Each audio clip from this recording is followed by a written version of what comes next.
भाजपा के राष्ट्रीय प्रवक्ता गुरु प्रकाश का दरभंगा के सर्किट हाउस में हुआ स्वागत। राष्ट्रीय प्रवक्ता बनने के बाद दरभंगा में इनका पहला आगमन था। भाजपा कार्यकर्ताओं में काफ़ी खुशी देखी गई। आपको बता दें कि ये दरभंगा जिला से ही ताल्लुक़ रखते हैं। पत्रकारों को संबोधित करते हुए इन्होंने कहा कि भाजपा में जितना आंतरिक लोकतंत्र है उतना किसी दूसरे पार्टी में नहीं है, इसलिए दूसरे दल के नेता भाजपा में आ रहे हैं। इस अवसर पर इन्होंने कहा कि पूरे देश में भाजपा को जो अपार समर्थन मिला है उसी की वजह से लोग भाजपा में जुड़ना चाहते हैं। इस अवसर पर इन्हें पार्टी के कार्यकर्ताओं के द्वारा पाग, चादर एवं बुके तथा मिथिला का मोमेंटो देकर इन्हें स्वागत किया गया। पश्चिम बंगाल के चुनाव के संबंध में इन्होंने कहा कि पश्चिम बंगाल में टीएमसी के कार्यकर्ता की बड़ी संख्या भाजपा में शामिल हुए हैं। वहीं इन्होंने कहा कि पश्चिम बंगाल में भ्रष्टाचार चरम सीमा पर है। इस चुनाव में ममता बनर्जी की तृणमूल कांग्रेस का सफाया हो जाएगा। राष्ट्रीय अध्यक्ष आदरणीय जगत प्रकाश दरभंगा दर्शन से मनोज झा। घोषणा की उसमें ये सुनिश्चित किया गया था कि सभी क्षेत्रों के साथ साथ सभी सामाजिक वर्गों के साथ साथ तमाम आयु और अनुभव का एक ऐसा मिश्रण रखा जाएगा जिसमें अनुभव भी हो, ऊर्जा भी हो, काल्पनिक क्षमता भी हो और एक इमेजिनेशन एक्सपीरियंस के साथ साथ अनुभव के साथ साथ एक काल्पनिक क्षमता की भी एक महत्वपूर्ण भूमिका होती है। और हमारे आदरणीय यशस्वी राष्ट्रीय अध्यक्ष श्री नड्डा जी ने ऐसा सोचा और हम लोगों को इस टीम में काम करने का अवसर मिला है। तब बनेंगे जब पंचायत स्तर पे, जिला परिषद के स्तर पे भी भारतीय जनता पार्टी के प्रतिनिधि होंगे। विधानसभाओं में, लोकसभा में हमारे लोग आ रहे हैं, लेकिन हम लोग त्रिस्तरीय व्यवस्था में रहते हैं। संविधान में 73वां और 74वां संशोधन जब हुआ तो लोकल सेल्फ गवर्नमेंट की बात की गई और अभी पंचायत के चुनाव आने वाले हैं और भारतीय जनता पार्टी ने बिहार में तय किया कि भारतीय जनता पार्टी समर्थित उम्मीदवार जिला परिषद में भी जाएंगे। तो ये हम सबको समझना चाहिए कि हमारा, और आज हम लोग देख रहे हैं कि एक एयरपोर्ट के आने से बहनों और भाइयों, क्षेत्र के स्वभाव में क्या बुनियादी परिवर्तन होता है।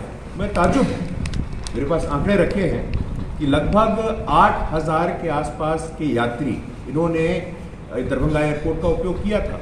मेरे बहुत सारे ऐसे मित्र हैं जो दरभंगा से जुड़े हुए हैं, लेकिन आज देश के अलग अलग हिस्सों में रहते हैं, विदेशों में रहते हैं। उन्होंने कहा था कि गुरु प्रकाश जी, एयरपोर्ट आने के बाद हम लोग ये सोच सकते हैं कि दरभंगा में भी एक बिजनेस प्रोसेस आउटसोर्सिंग, एक कॉल सेंटर की स्थापना की जा सके। तो आप देखिए, ये एक साधारण से इंफ्रास्ट्रक्चर के प्रोजेक्ट से कनेक्टिविटी हमारा प्रमुख मुद्दा है।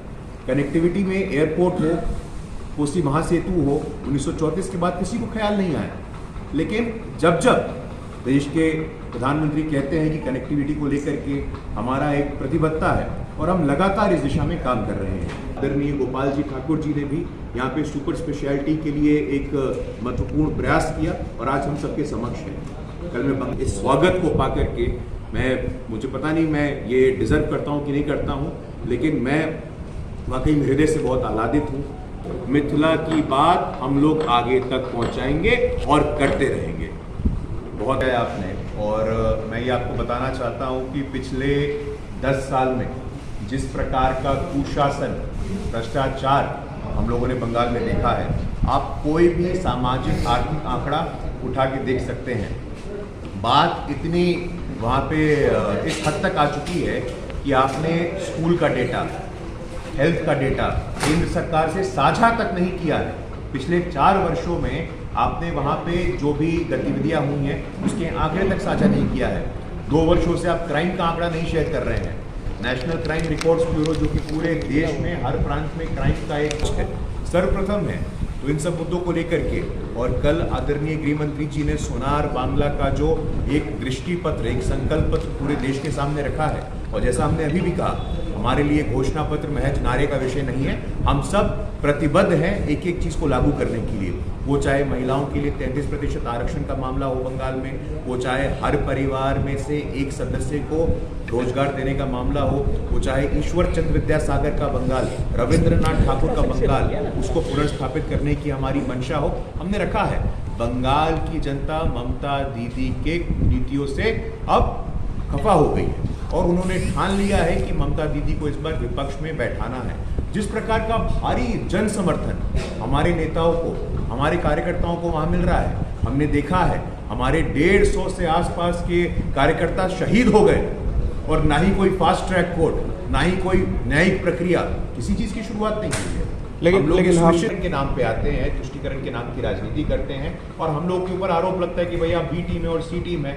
मुझे लगता है कि पृथ्वी में कुछ भी संभव है, लेकिन सृष्टि में ये संभव नहीं कि भाई वो धर्म विशेष की बात करते हैं, हम सबका साथ, सबका विकास, सबका विश्वास की बात करते हैं। और आज भी बड़ा अच्छा प्रश्न पूछा है आपने, जिस प्रकार कश्मीर में अभी स्थानीय चुनाव हुए, कश्मीर में हम लोगों को अच्छी खासी जीत मिली है, आशीर्वाद मिला है। वहाँ कितने हिंदुओं ने हमें वोट दिया है। तो बात ये नहीं, भेद वैमनस्य, इससे ऊपर उठ करके जो सबकी बात करेगा, जो सबके हितों की बात करेगा, जो सबकी चिंता करेगा, हमें उनके आशीर्वाद से मतलब है। और इनकी बातें कौन करता था?